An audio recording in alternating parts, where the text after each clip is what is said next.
In this video, we're going to be looking at exponent to radicals. So notice we have some exponents right here, and they're being divided, right? We have this fraction bar, and so we're going to use our quotient rule, which says that we have to subtract our powers. And luckily for us, our denominators are both the same on each one of these rational values for the exponent, which means that we can go ahead and subtract them pretty easily. So I'm going to go ahead and write my base, which is x.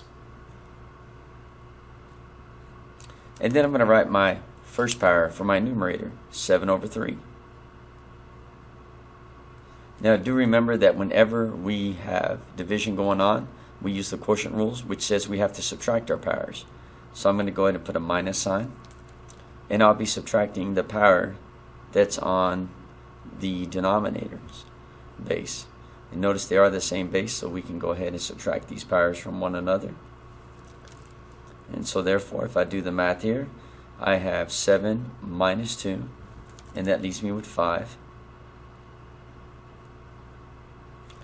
So this becomes x to the power of 5/3. Now we're almost done, but our goal is to convert this to a different form, into a radical.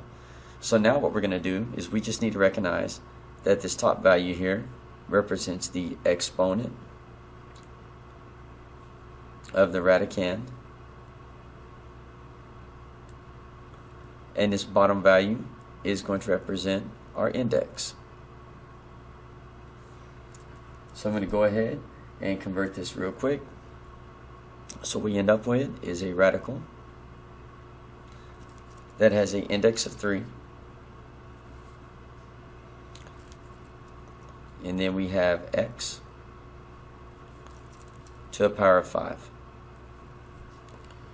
Now at this point we're not done. You may be tempted to consider that we're done, but we're not done yet, because we still need to go ahead and further simplify this radical, because we have x to the power of 5. And notice we have an index of 3, which means for every 3 x's that are in a radical that we have being multiplied together, they'll just simply turn into x. So I'm going to break this down real quick, and I'm going to write this as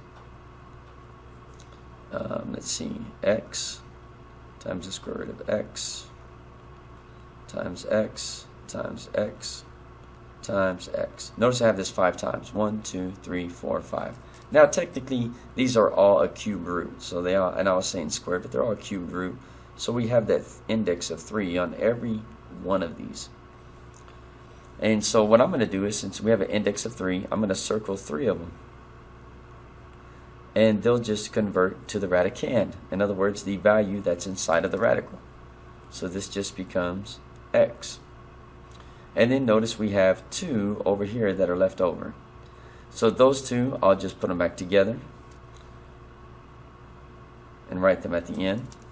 So I'm going to go ahead and put my cube root of x, and since we have 2 of them, 1, 2, I will put a power of 2 on it. And my final answer is this is going to be x times cube root of x squared. And that's my final answer.